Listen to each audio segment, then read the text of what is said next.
Swayam Prabha. Digital India. Educated India.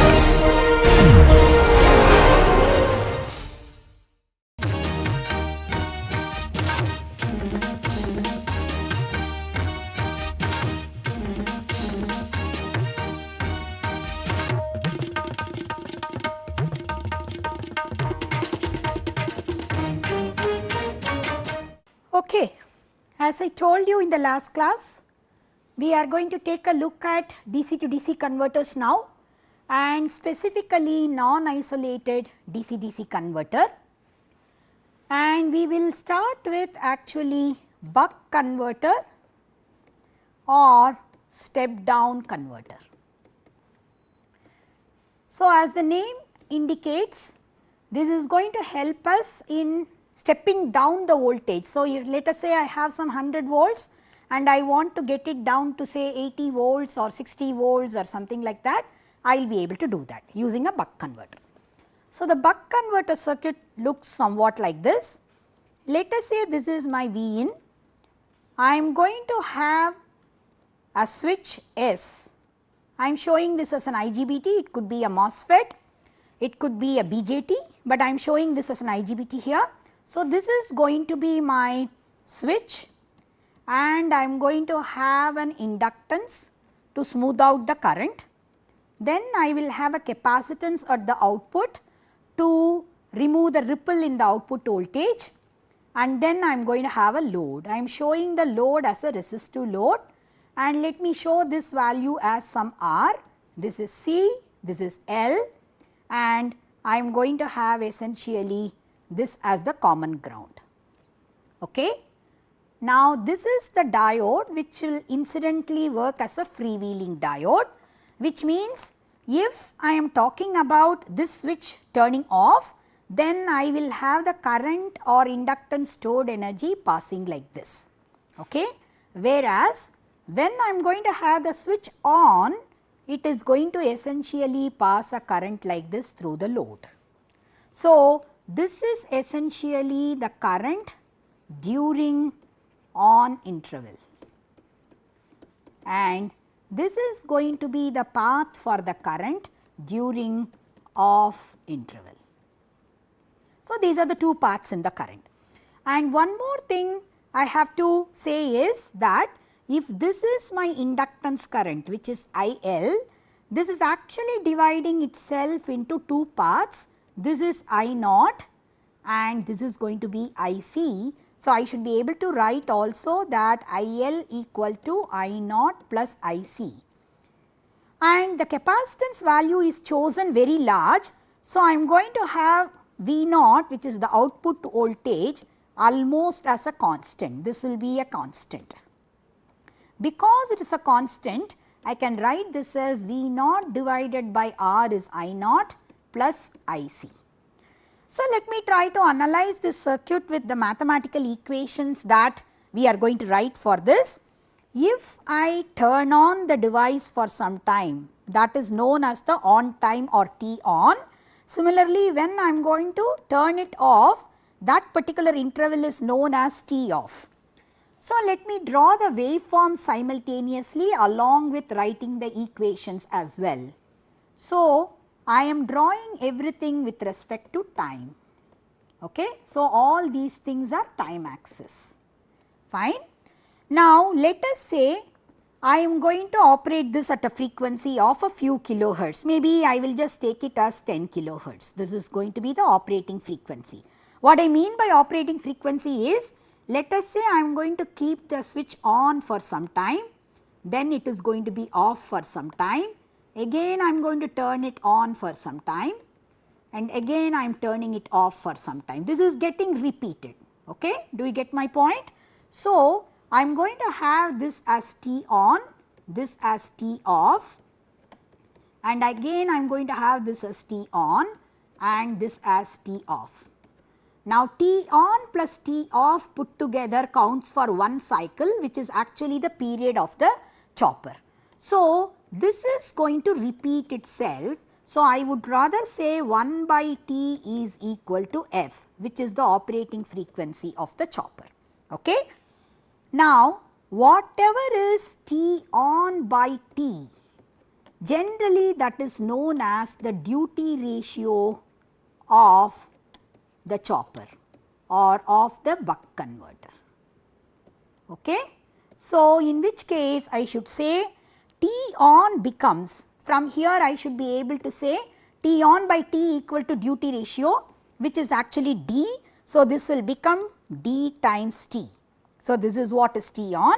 Obviously, T off will be 1 minus D times T. Now, let us try to write the equations for this particular chopper circuit. It is essentially chopping the voltage. You can understand that whenever the switch is on, I am going to have this V in connected to the load. Whenever the switch is off, I do not have V in connected to the load. So, essentially the load voltage is chopped between V in and 0.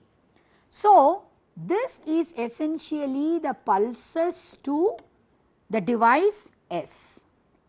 That is what I have drawn with respect to time. Whenever I am going to have this particular device on, the inductance is getting the stored energy. This is going to get actually the energy supplied by V in. So, if I try to write what is VL, voltage across the inductance, that will be V in minus V naught. But this is equal to L di by dt. So, I can write this as L multiplied by whatever is the variation in the current or build up of the current divided by on time, which is actually dt. This is the time in duration, right. So, this is going to be the equation as far as the current in the inductor is concerned. So, I can show the current in the inductor is building up like this, because I am having essentially a linear rate of rise in the current. Once I am going to turn off this switch, I am going to have this as an open circuit. So, the current has to essentially circulate this through purple path. So, this particular V naught, whatever is the voltage that is appearing, that is coming in parallel with the inductance voltage. So, I should be able to say VL equal to V naught. In fact, I should say minus VL, because inductance is not getting any energy. It has to essentially give up whatever energy it has taken until now. So, the current will be coming down, right. This will be repeating itself in the next cycle as well. I am going to have the current increasing, decreasing, increasing, decreasing, and so on. So, this is going to be changing from IL minimum to IL maximum, and I can call this as the delta IL or whatever is the ripple in the inductance current. So, what I have plotted here is IL with respect to time. Okay. Simultaneously, I should be able to say what I have got as VL. If I try to plot what is the inductance value of voltage, that we said as V in minus V naught. So, that is essentially, let us say this is the value V in minus V naught. And when I am talking about T off, we said that is VL equal to minus V naught. So, I am going to have essentially something like this as the inductance voltage. So, you can see that the inductance voltage is going to have the waveform something like this magnitude being V naught. Please note I am writing this as a magnitude, and this is going to be V in minus V naught, right. So, this corresponds to the stored energy in inductance, that is same as the volt second area. Similarly, this will be the released energy from the inductance. From the inductance, whatever is the energy that is available, this is the released energy from the inductance, and these two should be equal to each other, because inductance will not be able to retain any energy. So, I can say here minus VL equal to V naught, which will be equal to again L, the same L value multiplied by delta IL divided by 1 minus D times T, right. So, that is indicated by the fall in the current. This is the fall in the current. So, I am going to have the fall in the current somewhat like this. Now, using these two, I should be able to equate what is L times delta IL to this L times delta IL. So, I should be able to say V naught times 1 minus d times t equal to V in minus V naught times dt. Let me take this V naught times dt to this side. So, it will become V naught times t equal to V in times dt, or I should be able to say V naught equal to V in times d. So, depending upon how much is the duty ratio I have for the switch, if I am increasing d, correspondingly my V naught is going to increase. So, initially I said from 100 volts I would like to obtain 80 volts or 60 volts. If I want 80 volts, my duty ratio has to be 0.8, or if I want 60 volts, the duty ratio has to be 0.6. So, by varying the duty ratio, I should be able to get a variable output voltage. So, this is output voltage and this is the input voltage, right. So, we are going to have variation in the output voltage as per the duty ratio, that is the on time of this particular switch. So far we have assumed that the inductance current is continuous, that is IL minimum is greater than 0, that is what we have assumed. So, you can see that the circuit reaches steady state when IL minimum is always at a particular value. Similarly, IL maximum is always at a particular value. The current ripple is almost a constant. Under that condition, we call it as steady state condition. Okay? Now, if I look at the inductance current is always going through the load. Whether I like it or not, the inductance and load are actually connected to each other all the time, right? But the inductance current is oscillatory, whereas the load current is a steady value, right? So, if I try to look at what is the average value of inductance current, in all probability that will correspond to I naught, because capacitance might get charged sometimes, it might discharge sometimes, right? Capacitance will sometimes charge and sometimes discharge. So, if my inductance current happens to be higher than the load current, at that point the capacitance is going to take the extra current getting charged. And whenever I am going to have the inductance current to be lower, at that point I am going to see that the capacitance is pitching in, so that it is meeting the demand of the load. That is how it is going to be. So, if I look at the average load current, it will be somewhere here. So, whatever I get up and down, that is this portion, if I try to look at, this is essentially the portion where the capacitance is accumulating charge. And if I try to look at this portion, this is where the capacitor is giving back its charge. Both of them have to be equal to each other, because the capacitance voltage, or it cannot accumulate charge indefinitely. So, whatever it is taking in, it has to give out. So, I will be able to calculate what is the capacitance value that I need to have if I don't want the ripple in the capacitor to go beyond a particular value of voltage. So, this becomes essentially my design constraint. If I want to have a design constraint regarding how much is the ripple I can allow in my DC to DC converter, this becomes my design constraint, because how much is the charge accumulated, that actually tells me how much will be the increase in the voltage, or how much is the charge it is giving back, that gives me what is the reduction in the voltage that I am going to get. Now, one more thing we have to realize is that we have written the expression here, right?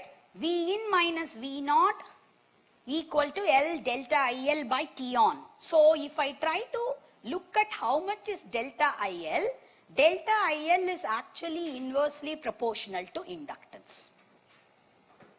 So, if I have lower inductance, I will have more oscillation in the current.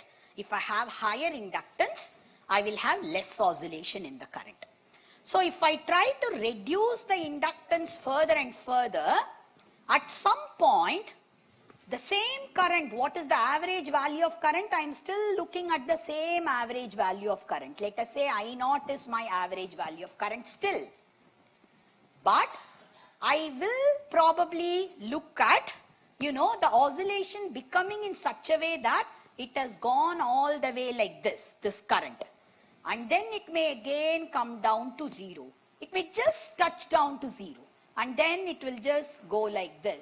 So I am drawing the inductance current which may just touch 0. It is not dwelling on 0 for too long. What I am trying to get at is, let us say initially I started off with 100 microhenry inductance. I reduce it to 90 microhenry. Previously delta IL was maybe 2 amperes. Right? So maybe it was going from 4 ampere to 6 ampere. Now I have actually reduced the inductance from 100 microhenry to 90 microhenry. Then I am going to get it to 80 microhenry. When I am coming to 80 microhenry, I may see a ripple of 3 amperes. So it may actually go from 3.5 or instead of 4 to 6 ampere, now it may come to 3 to 6 ampere or 7 ampere. So I may have further and further increase in delta IL value. So I may come to a point of it is varying from almost 0 to 8 amperes if I bring down my inductance from 100 microhenry to probably 30 microhenry or 20 microhenry. So I can bring down my inductance in such a way that it just comes to the verge of continuous current to discontinuous current. It had been continuous current because it was always above 0. So if I bring down the inductance further and further, at some point it might just touch 0 value. If it touches 0 value like this, that particular inductance value for that particular operating condition is known as the critical inductance value. Critical inductance is that particular inductance value for a given operating condition where the current will just touch 0 and start rising again. Right? So when it touches 0, it is not dwelling on 0 for too long. So this particular value is actually working as the threshold between continuous inductor current and discontinuous inductor current. If I try to go above this inductance value, I will have continuous inductance current. If I try to go beneath this inductance value, I will have discontinuous inductance current. So this particular conduction mode is known as critical conduction mode, and the corresponding inductance is called L critical or critical inductance. So let me try to calculate what is the critical inductance value for a buck converter. If I am looking at this as the critical inductance value, so this is my I0 and this is going to be the inductance value. And we have assumed linear rise. So this should be the midpoint because it's a linear rise. I0 has to be the average value, which is also the midpoint of either, if I assume delta IL is the total ripple in the current, it will be delta IL by 2. You get my point because it is a linear rise. So I should say under critical conduction mode, right, I am going to have delta IL by 2 is equal to I0. Right? I0 is same as IL average. I hope you understand. This I0 is same as IL average. Right? Because inductance current is always pushed through my load, whether I like it or not. They are always connected together. Now, I can write from here, let me just rewrite this again. Delta IL by 2 is equal to I0 or IL average. And we had written for delta IL an expression here. Delta IL, I can write it as V in minus V0 multiplied by T on divided by L, or I can write V0 multiplied by T off divided by L. Either way is fine, right? So let me write here V0 multiplied by T off divided by L. from whatever we wrote earlier. Right? By 2L, of course, because delta IL by 2. So I have to write this as divide by 2L. Right? Now, I naught is actually V naught by R. Right? Am I right? I naught is V naught by R. So, I should be able to write this as V naught multiplied by 1 minus D times T. T off is 1 minus D times T divided by 2L equal to V naught by R. In which case, this is in the case of on the verge of continuous and discontinuous conduction.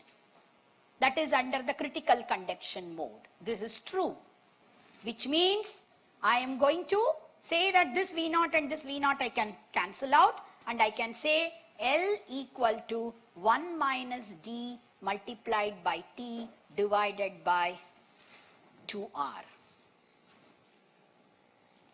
And T is basically the period of the DC-DC converter. So 1 by T is F.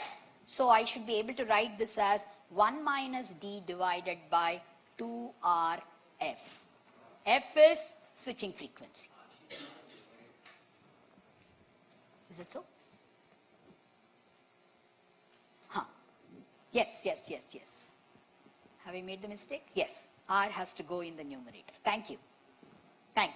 1 minus D times, see, this is the problem of not memorizing the expression. I derive it all the time, so I don't remember where it comes. So 1 minus D multiplied by R divided by 2 times the switching frequency. This is known as the L critical value. But this is valid for a particular duty ratio, particular switching frequency, and a particular load resistance. Right? All of them definitely will decide what is the critical inductance. You should also realize that this actually tells me that critical inductance value is inversely proportional to the switching frequency. So if I go for higher and higher switching frequency, the inductance value I choose can be smaller and smaller, because you are giving it very smaller time really for charging or discharging. So you are not giving it ample time to go to a very high current or low current. So the ripple will automatically decrease. You get my point? So when you don't give ample time for the current to increase or decrease, then obviously I'm going to have ripple to be small. If the ripple is small, it's very unlikely that it might reach zero current, because the average current is already chosen based on what is my resistance value. Right?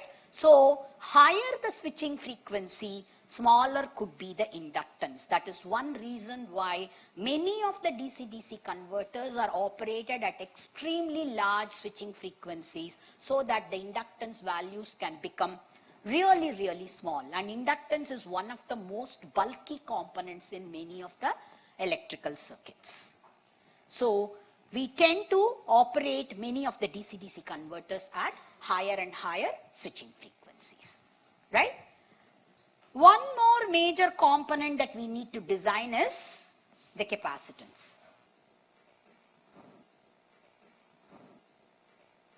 I said basically that IL equal to I naught plus IC. So if I try to draw what is IC, I had to essentially draw this.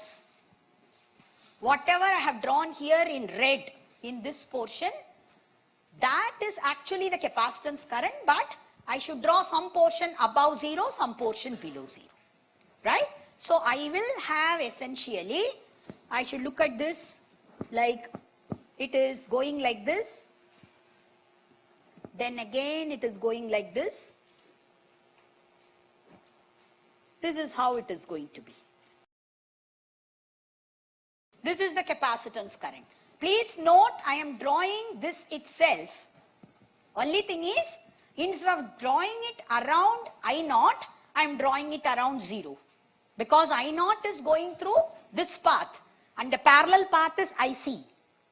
And inductance current is the one what I have drawn here. So it is essentially IL minus I naught is going to be IC.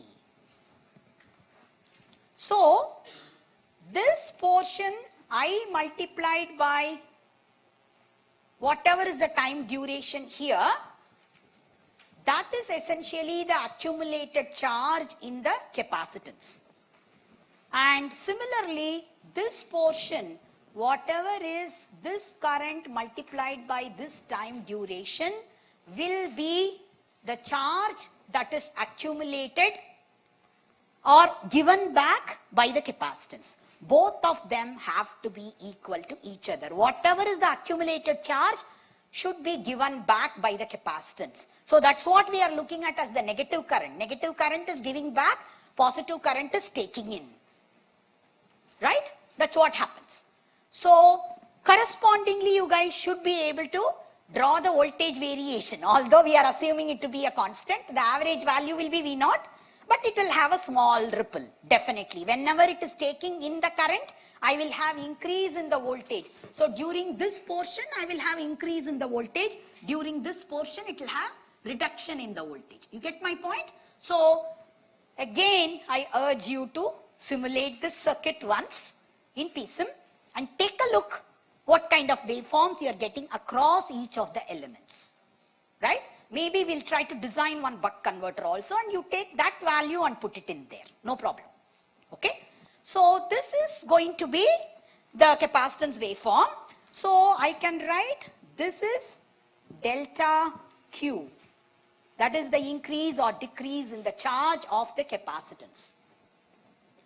And this happens for half the duration here and half the duration here. If I try to say this is totally T. This is what is my T. Right? If I look at this, this will be half of T on, this will be half of T off. Because you are looking at essentially the current reaching in the mid value will be somewhere in the half of either T on or half of T off. So if I look at this entire duration, this will be half T basically. Right? So I should be able to write this as, and also you guys know that this is delta IL. Right? That is delta IL. So hopefully whatever we are having as the peak of this triangle will be delta IL by 2. If I try to look at this as a triangle, then that will be delta IL by 2. So I can say delta Q is area under this entire curve. So delta Q will be equal to C multiplied by whatever is delta V or delta V naught, because I am looking at whatever is the ripple in the capacitor voltage. So that is C into delta V naught. That has to be equal to half BH. I am trying to write the area of the triangle. Half, and base is T by 2 and height is delta IL by 2. Right? Is this clear? We are looking at what is delta Q value, whether this or this. We are looking at delta Q value. That delta Q value essentially will be whatever is my area of this triangle or this triangle, it doesn't matter. Either of them will have the duration as half of T on plus half of T off. So that is T by 2. And the peak will be delta IL by 2 because the total is IL and in the middle whatever I am getting is the average value. So it will be delta IL by 2. So I can write